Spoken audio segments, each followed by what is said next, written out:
Athletes, take your mark, get set. It's time for the Addict to Athlete podcast. Hey, everybody out there, Coach Blu Robinson here. I want to thank you all so much for downloading, sharing, and subscribing to the podcast. Greatly appreciate you doing so. Hey, as always, jump on that website. It could be found at addicttoathlete.org. You'll find backlog podcast information about the team, how to start a chapter of Addict to Athlete in your community, and so much more. There's a lot that can be offered there. Keep an eye on the calendar for our upcoming events. We have our proxy run coming up for Recovery Month in September. Registration will be open very soon for that. And we have a lot of other amazing events that will kickstart your recovery and get you some support around your mental health concerns. As always, Coach Blu is here today. Excited to talk to you, listeners. We got a great guest in studio, one I know is going to inspire and it's going to motivate, and more so just kind of maybe prove and testify to the fact that we're stronger than we think we are. And some of the adversities that life throws at us doesn't mean that that's our finishing line. Realistically, that means you're in the middle of the race. When things get hard, it's not at the end, it's in the middle. So brother, welcome to the Addict to Athlete podcast. We have so much to talk about. Let's dive into the topic of I think the Ironman in you by starting off by introducing yourself to Team Addict to Athlete. Welcome to the podcast, brother. Thanks, Coach Blu. I really appreciate you having me on, and happy to share my testimony, my life story with your listeners and your followers, and hopefully somebody can get something out of it. An Ironman, a lot like life, there's so many analogies in Ironman to life. When you're in the middle of a race, something difficult, and the pain and the suffering is difficult, and sometimes you can't see your way out, can't see the finish line, but you know it's out there. If you're pointed in the right direction, you focus on the troubles of the day and not tomorrow, you'll find yourself at that finish line eventually. You just got to have faith. Mm-hmm. Absolutely. And I love that concept too. In reading some of your socials and the ebook that you sent, I love the fact that you apply faith to a lot of what you're doing, this belief in something you can't see. I often coach, my clients in therapy and my clients on Team Addict to Athlete in the concept of fear and faith being the exact same thing with very different results, right? Fear, the belief in something you can't see. Faith, the belief in something you can't see. But we have to choose faith. And I think that you've done that in a lot of areas of life, from overcoming the adversities of health to, becoming legitimately an Ironman. I would say one of the most challenging events a human can endure. To walk us through a little bit about your journey from, pretty much, being stuck in some of the muck to becoming an Ironman, because I think that journey of becoming should never be glossed over. Yeah, I think I've learned over my 62 years that you don't pursue happiness. Happiness is in the pursuit. And when you find... There's no way you're 62 years old, brother. I don't believe that. Let me see your birth certificate. Wow. 62. I got to bring a proof of cancer card, too. A lot of people don't think I have cancer, but trust me, I do. But my first 59 and a half years, right up to diagnosis, was pretty charmed life. I can't really complain about much. And a lot of people had a lot of things. I've always worked hard, construction, my own business, and happily married for 30 years. My 21-year-old son's grown up and well-adjusted, and, life was pretty good. And I think at some point I had become a bit complacent, really, not really utilizing my full potential, just getting comfortable in life. And what I like to say is God took that snow globe, that comfortable little snow globe, what's my life, and just shook it violently. Because I woke up one day having never really been sick, and then suddenly diagnosed with stage 4, what they said was terminal cancer. And they gave me 6 months, 2 years to live. That was 27 months ago. So I'm 3 months into overtime. I'm no evidence of disease. Shows you nobody really knows what tomorrow holds. And that's where faith comes in. I no longer, I listen to my doctors, but they don't know. And I didn't start here. And when I first got diagnosed and they said terminal and that I was going to die, I believed them. And what I didn't realize is that I was terminal before I went into the doctor's office. We're all terminal. We're born terminal. I was going to die before I got cancer. It just opened your eyes to the fact that your time is limited and nothing is promised. Cancer brings that right up in your face. So for the first 6 months, I was planning to die. And after 6 months of hellish treatments and losing weight and really not doing very well, I completely surrendered to God and said, accept the fact that I'm going to die. I only prayed for entry into the kingdom of heaven and that I would die in a way that did the least harm to my family. 1 week later, I got a scan that showed hundreds of tumors had disappeared from my liver miraculously. And that's when the light flicked on for me. I was like, okay, I had to be completely broken down and humbled before the path Wow. was shown to me. And Yeah. at that point is when I committed to basically a life of service. I retired from home inspection after 30 years and decided that I would live a life of service and charity. Whatever. I woke up the next day, I was like, okay, big mouth, how are you going to do that?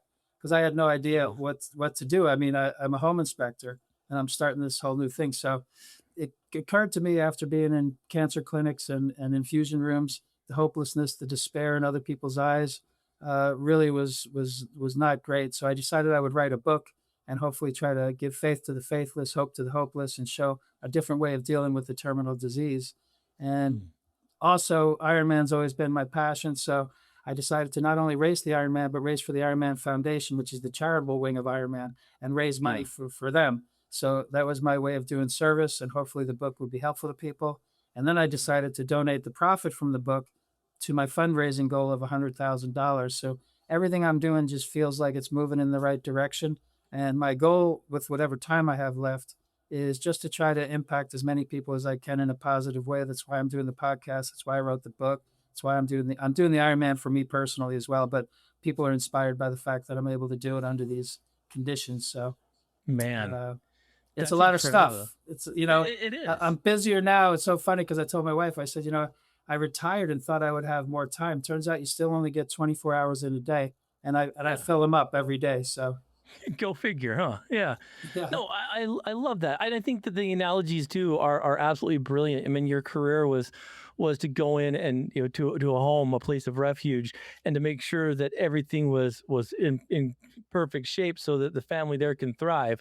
And yeah, you probably know more about the nooks and crannies of a structure than you do your own body and your own life. And so turning the tides to be able to now inspect what makes you tick, yeah, from the the innards all the way up to the mental parts, I'm sure it was an eye opener.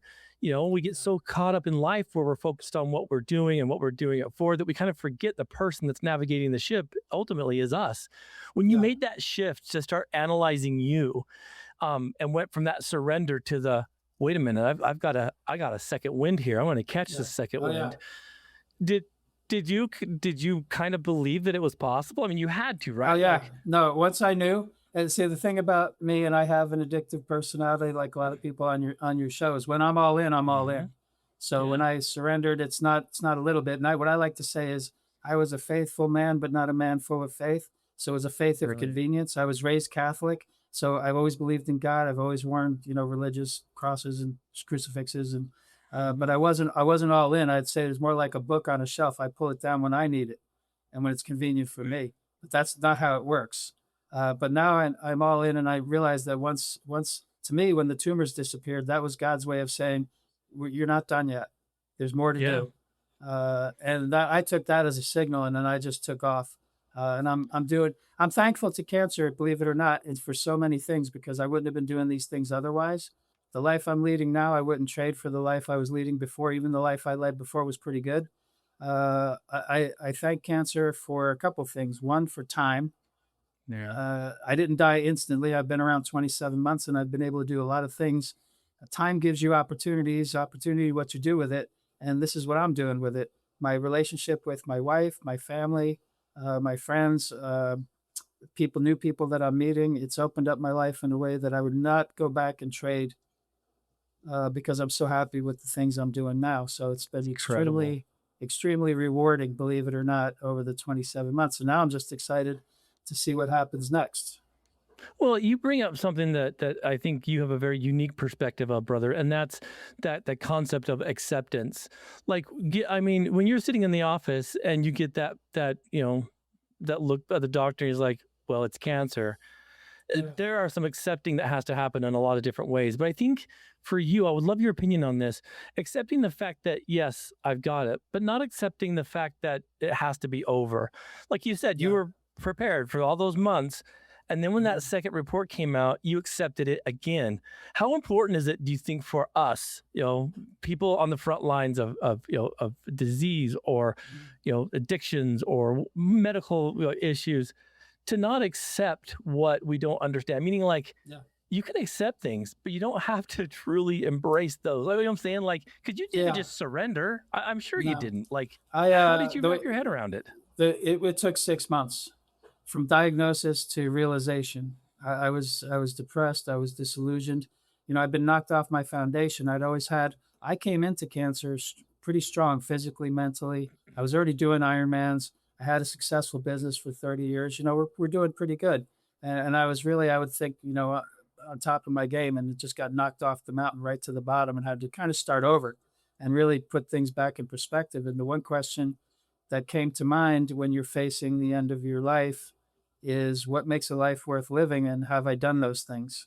And if I haven't done those things, then I need to do those things. And what I've come to learn, and took a long time to get here, is that you know, being in service of others, helping other people, you get back 10 times what you give.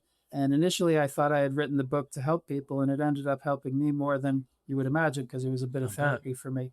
Mm-hmm. So it all just works really well together. And what are the ways that I deal with, you know, if you don't want to have, you said, I say faith erases fear. I mean, it literally erases it, because the first time I went to the chemo building, I would tell you that I was afraid of the building. I was afraid of cancer. I was afraid of the chemo. I didn't know what it was going to do to me. I'm an athlete. It's going to destroy my body.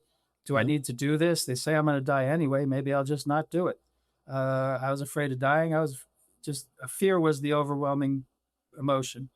After about 30 minutes of looking at the building, I said, I'm going to go in and do what I got to do to live as long as I can for my wife and my son. 2 years later, the cancer comes back. I'm in no evidence of disease, second time in 2 years, but the cancer came back in early January of this year. 3 golf ball sized tumors on my liver, 6 more rounds of chemo. And this time I go back to the same building. And now, of course, I'm full of faith. I'm not just faithful. I'm full of faith 100% of the time. God's got tomorrow. I'm not worried about it. So I go to the building. This time, no fear. I know everybody in the building. They know me. I'm comfortable. I'm familiar with the place. I'm not worried about it. And and the other concept that I really enjoy is really focusing on the day ahead. You know, I think it's Luke 6:34 that says, you know, don't worry about tomorrow. Tomorrow will take care of itself. If you do what you need to do today, tomorrow will be fine. And you just repeat that. So don't worry. Don't focus on, you know, and that's the other question that I kind of solved the issue for me, is journey and destination. For me, the only destination is the kingdom of heaven, and life is the journey. So I don't have a destination on earth. I have a destination beyond this life, and everything I do between now and then will be hopefully to help me get in there. You know, you bring up a really good point, brother. And, you know, there's confidence in the training, right? And I talk about this with my athletes all the time. I'm like, it's always fun to show up on race day, because there's the fanfare, there's the medals, the shirts, the excitement. But the real work comes in the training. And I think, like you said, walking into that building for the second time, having the confidence of knowing what you've already been through, having trained yourself on the emotional components to what this meant, very different. So what are your thoughts on preparing yourself by doing the work, like, you know, like following the schedule? It's a really good question. And I have struggled with this for many years. People have always asked me, why do you do Ironmans? And I never had a really good answer. Most people would tell you it's for the finish line. And that would seem the obvious, that, yeah, for the finish line. But when you look at, and then once I got cancer, it became more about the start line. I just wanted to get to the start line. I didn't care if I finished. Then over time, I realized, when I looked at the big picture, if I have 10 months to train for an Ironman, there's 4 weeks in a month. That's 40 weeks, 10 sessions a week. That's 400 training sessions before race day. So 10 months, 40 weeks, 400 training sessions, and then you have 1 day of racing. Are you telling me that 1 day of racing matters more than what you just did over the last 10 months? Well, there's no way. The money's already in the bank. The cake's already baked. The benefits are already there. No one can take it from you. It's beautiful to get the finish line. It's a coronation, but it's the man you become along the way with the daily discipline and the planning.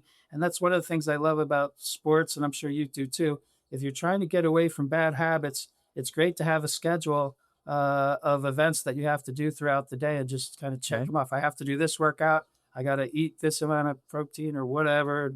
The busier you keep yourself, then the less you think about that other stuff. So there's no space. There's no space for the darkness to creep in. Love it. Yeah, I love it. And I think that that's a huge indicator, listeners, that you're on the right path, is when you're willing to do the work to get there. Because walking in and seeing that building for the second time, the confidence that you had of, like, I kicked its butt one time, I can do it again. Like, I felt like that when I put in training for an event and I show up at that race and I'm like, I've already got it done. All I have to do is Yeah. just show up. And you're right. The DNS versus the DNF, I talk about all the time. I Mhm. tell my athletes, hey, there are times when the course is going to kick your ass and you're not going to make it. It's going to get you, right? Yeah. And so if you get out there and you give it all you've got, and this course still kind of gets you and you DNF, I'm okay with that. But I'm not okay if you get a DNS. If you don't even care to show up, Yeah. we have a problem. So I love the Yeah. fact that you said that too, brother. What are your thoughts on that? The DNS versus the DNF? Well, funny you bring that up because I've got 8 DNFs on Ironman. I have not completed an Ironman in its totality, swim, bike, run, for numerous reasons. The first one in 2018, they canceled the swim. I did the bike and the run. Others, I've done the swim and the bike and half the run, but for various Mhm. reasons, dehydration, overhydration, uh, COVID, and then and then of course I did several with cancer and on chemo. So but I don't look at them as failures. Each one was a learning experience. And I think if Beautiful. I'd have finished the first one in 2018, I might not have continued down this trail. And I'm so glad Mm. I did because I'll finish in Kona, and that'll be the most grand finish possible, That's which makes all the work worthwhile. I mean, yeah, I talk about it in the book. The pain and suffering is where all the good stuff happens.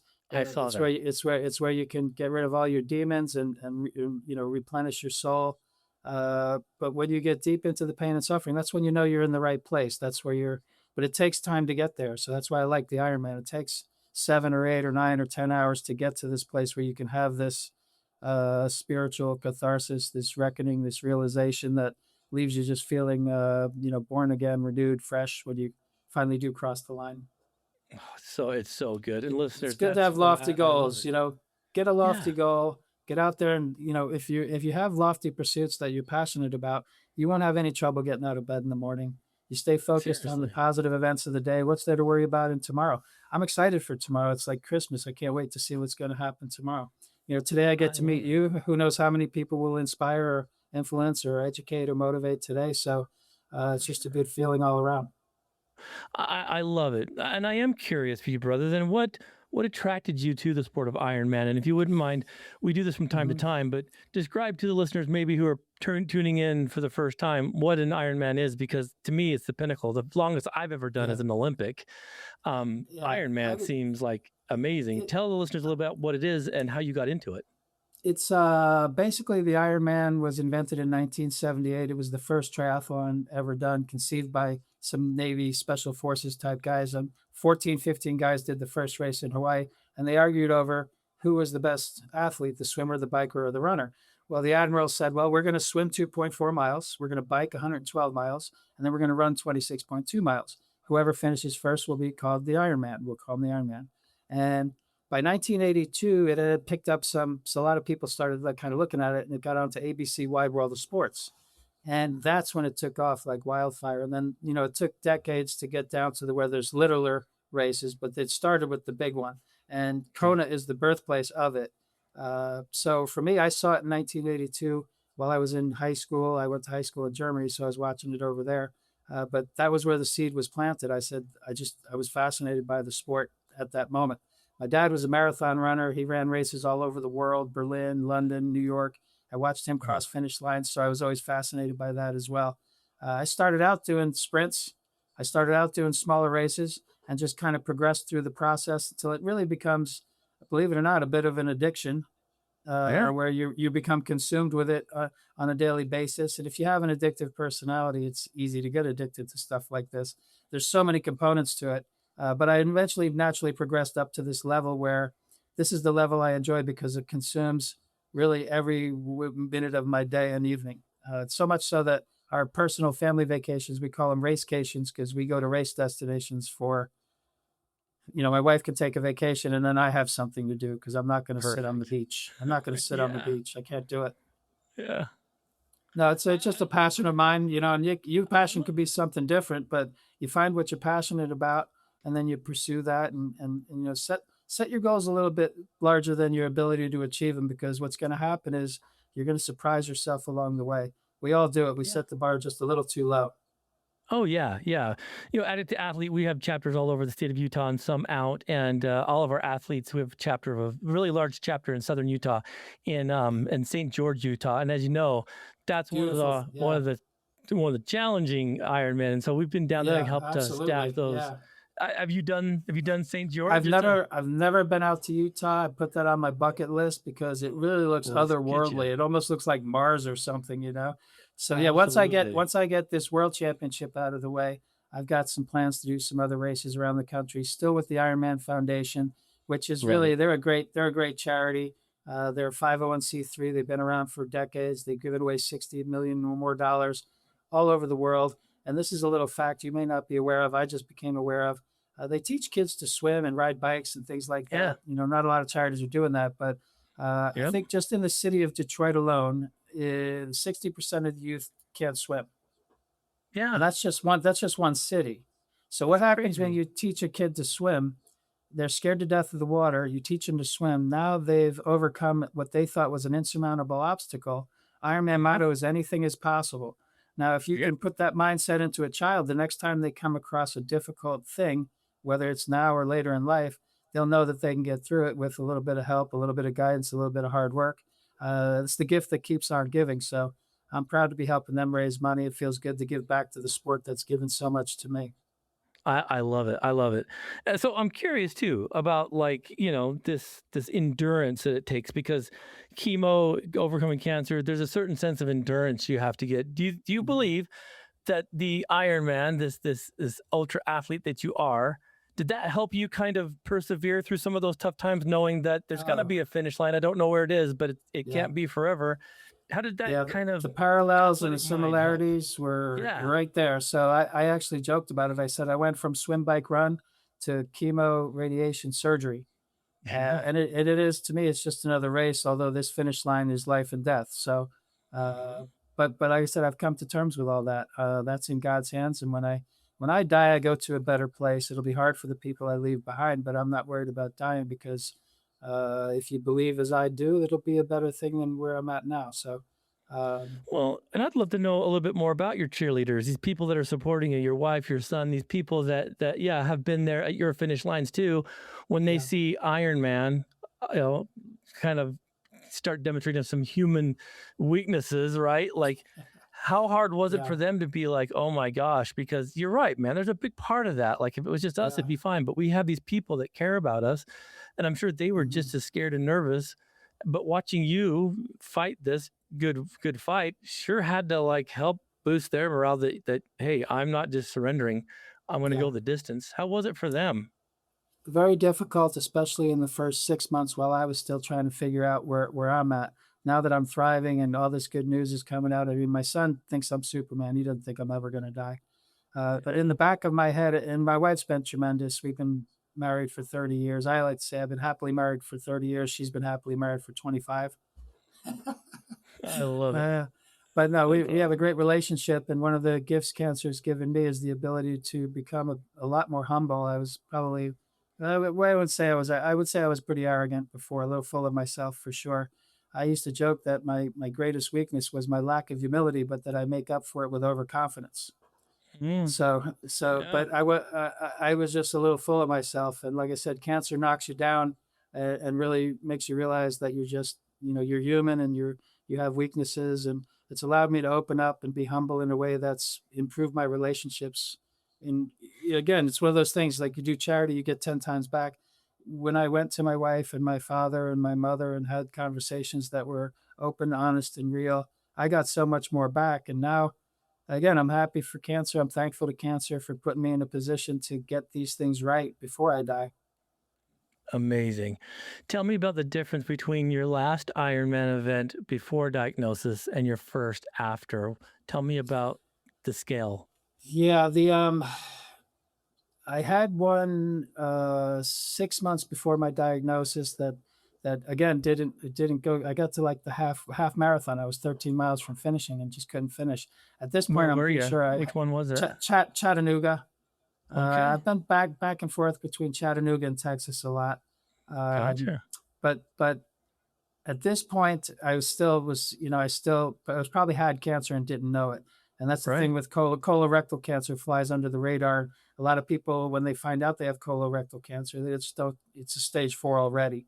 But I was optimistic in that race, and I had actually signed up for Texas 24. So 2 weeks after diagnosis, first week of April, I went to Texas and made an attempt at the Texas Ironman, which didn't go well. I made it like 8 hours into the race and had to quit. But each time you quit, it takes a little piece of your soul. It's very, very hard to make the mental choice to walk off of a course. I don't care. Yeah. At that point, I didn't realize it at the time, but I was having some problems that were beyond my knowledge. So, but it's always hard to not make it, especially with all that I had invested. I've got people, my entourage is built up to like 20 or 30 people now. I don't know how many people are coming to Hawaii, but Yeah. over time, people like to come to the Ironmans, and you don't want to disappoint anybody, especially myself. So Yeah. uh, it was difficult. It was hard. I can't remember the last time. Um, like I said, I haven't finished an Ironman and complete, so I can't tell you what that's like. All I have is suffering, pain, and misery on these Mm. Ironman courses. So one of the big things for me is to get this Ironman finish. It's hard for a lot of people to understand why this is so important to me. I Mm. titled the book "Just Keep Trying," TRI-ING, because no matter Love it. what you're facing, and this goes beyond cancer, no matter what you're facing, if you just keep trying, you point it in the right direction, then you'll get where you're going, or where you're Mm. supposed to go. I heard a guy say the other day, someone asked him where he saw himself in 5 years. He said, "I don't look that far ahead, and I don't see a place. I make sure I'm pointed in the right direction, and then I let tomorrow take care of itself." Brilliant. So yeah, I thought that was pretty cool as well. So Yeah. uh, Absolutely. yeah, so that's Absolutely. kind of where I'm at with that, and I'm looking forward to the finish line so I can put this whole thing to rest. I can't imagine not getting it done. So No, it's uh, just and it's going to be an opportunity to write another book. But tell me yeah, about just keep trying. I love the title. yeah, I think it's amazing. Tell me why you felt like because I think anyone that writes a book, in my eyes, is an ultra athlete anyway. Because yeah, everyone's like, "Blue, you got to write a book." I don't know how to do it, man. Like yeah, maybe it's the ADHD. yeah. I'm so Neither blown did away by I. people that do it. How? Tell me about the book and why you felt inspired to do it and to put it The- out there because it's very personal. I've almost through it. I've read a lot of it. Yeah, I wanted to leave something behind for my son and any children he might have, that people who didn't know me, if you didn't know me, you could read the book and kind of get an idea of how I am, who I am. And it's not like I got cancer and turned into this person. I already had a lot of these optimistic kind of viewpoints and positive attitude, kind of can do kind of thing. So, but putting the book together, like I said, I've always had these random philosophies, but they were just random thoughts all over the place. So to put them together in an organized fashion with a beginning, a middle, and end, hopefully a theme. I said it goes well beyond cancer. At first look, you might think the book was about triathlon, and then you might think it's about cancer. But in the end, when I look at it, I thought it was more about faith and family and resilience in the face of adversity and triumph over tragedy. And that really what I've come to understand, and this is one of the great understandings, is that, and I believe anyone who's struggling coming back from an addiction and all the horrible things that have happened in your life, I was looking at my cancer and my treatments and my all the nonsense that I've been through as things that are preventing me from trying to do what I'm trying to do. And then I had an epiphany in my last trip to the hospital a couple of weeks ago, that all these things are not there to prevent me. They're there to prepare me for what I'm about to do, make me stronger and make me wiser and make me more courageous, which are things I pray for. And be careful what you pray for because you might get it. Because I am So stronger. Why so I'm true. stronger now than I've ever been. And when I look back at what Mhm. I've been through, it's because of what I've been through. So when I go to Kona and I have 17 hours to swim, bike, and run, there's literally nothing you can do to me in 17 hours swimming, biking, and running that I haven't been through in the past 30 months. Yeah. And I think So that's interesting the way you yeah, channel that pain too, right? Like, I'm sure the pain that you feel when you're climbing a hill on the bike, or your muscles screaming at you in the water, that pain's very unique. But it probably doesn't compare to how you felt walking out of that first diagnosis. I mean, that was pain, yeah, and so I'm sure that when you're out there hurting, you compare the two. Like, hey, this hurts, but Yeah. it doesn't hurt as bad as you've already experienced. Does that make Right. sense? Is that how Yeah, you yeah. feel? And I actually talk about it in the book because of my philosophical nature. When you talk about pain and suffering, so my philosophy, discipline, sacrifice, suffering, and pain, you apply those simple four things to anything and you'll be successful, starting with Mm. discipline. If you don't have discipline, the other three don't matter. You're not going to be able to carry it out. But if you can have a discipline to carry out a plan and you're willing to make some sacrifices, and you're willing to endure the suffering and pain. We're all going to go through suffering and pain. It's regardless of whether you do Ironmans or sit on the couch. You suffer the pain of discipline. You suffer the pain of regret. People die. Things happen. Pain and suffering is part of life. But there's two different kinds. There's the kind you invite, and then there's the uninvited. So I invited pain through triathlon and through my physical pursuits, which made me better prepared for the uninvited pain, which came through the form of cancer and chemo and surgery and recovery. And yeah, I was much more prepared to recover mentally Mm. and physically and spiritually. So I had all those things going for me going into it. Mm. 100% is, I'm absolutely positive that faith and fitness are a lot of the responsibility for why I'm still here today in the shape that I am today. I love it. How do you get rid of the doubt? When your brain's screaming at you, you're hitting that wall, and the doubt's like, you shouldn't be here. You're hurting yourself. You should be, relaxing in a chair, whittling wood. How do Yeah. you expel and push the doubt away? Like, what do we call it on Team Athlete? Erase and replace. Like, how do you move it? Well, if I'm out on a hard training session and I'm suffering, what I say to myself is a little mantra is if you can't do this, you can't go to Kona. If you can't do Mm. this, you can't go to Kona. And I know through my experience, and this is what's really hard for people, is if you haven't experienced it previously, it's hard to understand. But when things get very, very difficult and look almost the bleakest is right when you're about to have a breakthrough. And I've learned that throughout the past. You don't give up, you just keep trying. You will have that breakthrough. It may not seem like it. It's usually in the darkest moments that I'll tell that means I'm close. Frustration's sign of an imminent breakthrough. You guys got to keep pushing. If you know you're doing the right thing and you're moving in the right direction, just keep going. I And love it. you'll get, I don't know where you'll get, but you'll be happy once you get to the other side. You hear David Goggins talking about the other side. There's another side of pain. You have to go through it. If you back off of it, you'll never know. Yeah. Yeah. So just keep trying. If you You're don't right. try, we know the result. Nothing will happen. But if you try, Exactly. you're going to surprise the crap out of yourself what you're capable of. I did it. I retired from home inspection. I wrote a book. I'm not an author. And then I'm going to the Ironman World Championship, which is a ridiculously difficult race to get into. There's Yeah, only it is. 2,500 athletes. Half of them are women and 10% are pros. So about 1,200 men that roam around the world, millions and millions of people that are trying to get in. So I did Yeah. those two things just by setting my sights on those two things. And it Yeah, happened, absolutely. it happened that quickly. So, See, um, so I love the fact that you just don't let doubt set up camp. It's like not here, not in this mind. Like you're too occupied with doing than you are with worrying. exactly. And I say this is that faith and discipline and relationships require daily renewal. You don't just have discipline and then you're done with it. You have to invest in these things every single day, 100%. And I try to keep, like I said, keep the light on so there's no darkness can't be in a light room, so there's no room for it to come in. I do Hmm. have my moments of doubt and despair. They're Yeah. rare and they don't last long, and I have to recorrect myself. But I work Yeah. at it. Even though I'm a naturally optimistic guy, I was born that way.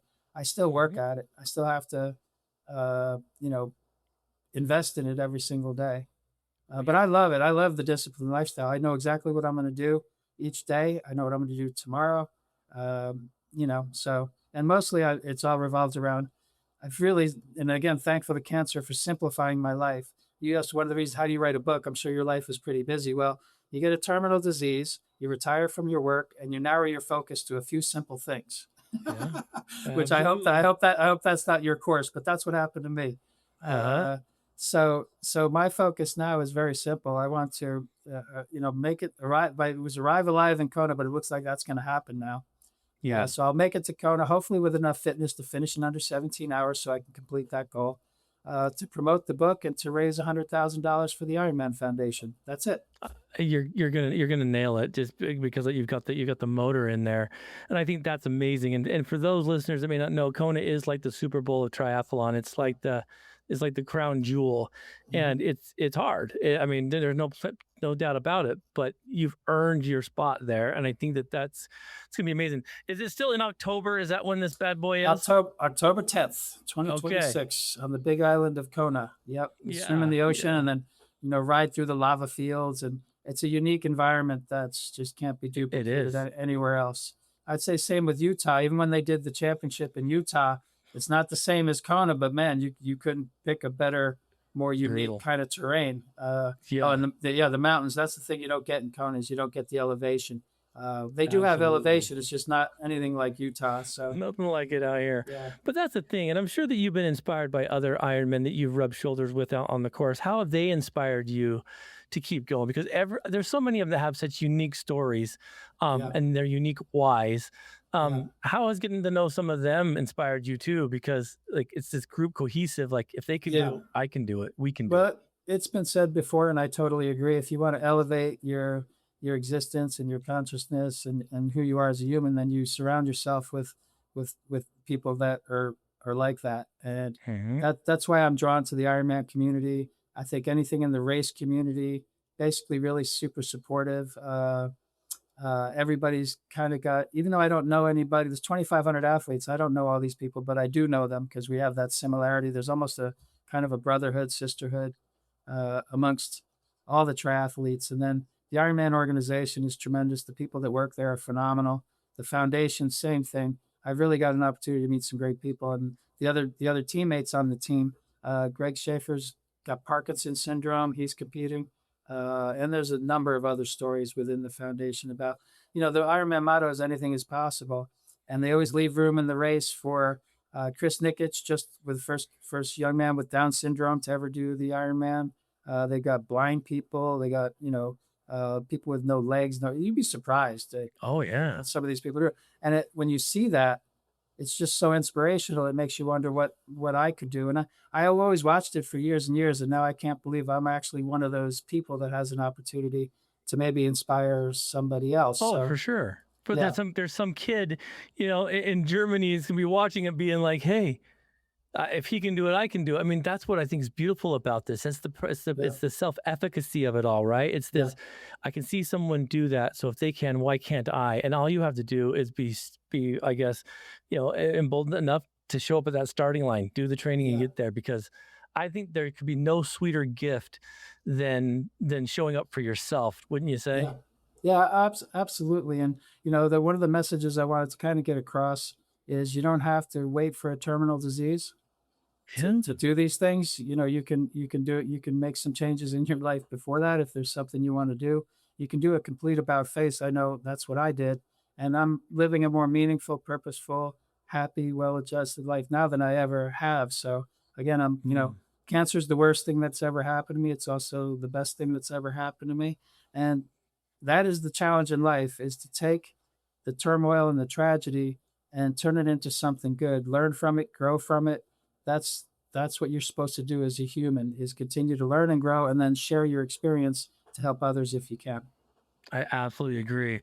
Well, brother, how do we find you? Like, give us some socials, give us some links to this book. Instagram is the best way. Yeah, Instagram is the best way to follow me. It's kind of funny to talk about the worldwide reach. When I look at some of the posts I put out, I get like 20,000 views a month or whatever. And you look at the audience, and sometimes it's like Iran, Pakistan. I got a following in Iran. It's funny. It's so funny to me. But my Instagram is stage 4 2025. It's the number 4, STAGE, number 4 2025. And I post everything on Instagram. Basically, I'm not much for social media otherwise. And then the book is just keep trying, TRI-ING, and it's on Amazon. It's achieved bestseller status in triathlon and cancer and spirituality.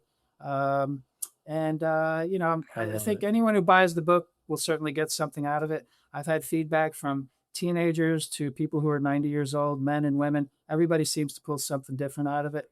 And I'm happy for that. The reviews are really good.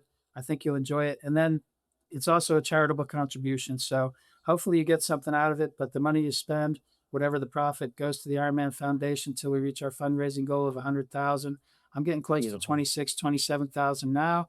And, I'm meeting people like you, just trying to reach out to as many people as I can to hopefully, again, influence as many people as I can in a positive way. And if we're able to help even a few people today, that's always a good feeling. So I really appreciate you spending your time with me. I was really looking forward to talking to you. Absolutely. Athletes, you've been well fed. All the links for the book and the socials will be linked here on the show notes below. Please jump on and follow, because there's some very inspiring material here. And we'll have a whole group of more people cheering for you in October, brother, because, having a good team behind you is kind of what makes it that much more special. But I appreciate you being willing to share this with us, because it's a very delicate topic, but I think someone's got to talk about it. And I can think of no better spokesperson than you. So I appreciate you being here today. Thanks, Coach Blu. It's been a pleasure to meet you, and I appreciate the follows. And I'll come back after the race and give you my after race recap. Yeah. So I would love to hear it. Thank you so much. And I got to get out to Utah. There's a few places that are still left. Utah is definitely on my list. Absolutely. Thanks, Athletes, you've been real well fed. Jump on that website, Addict TO Athlete, for more information, how to get a part of the team. Get established, get racing with us. The goal is to turn your mess into your message.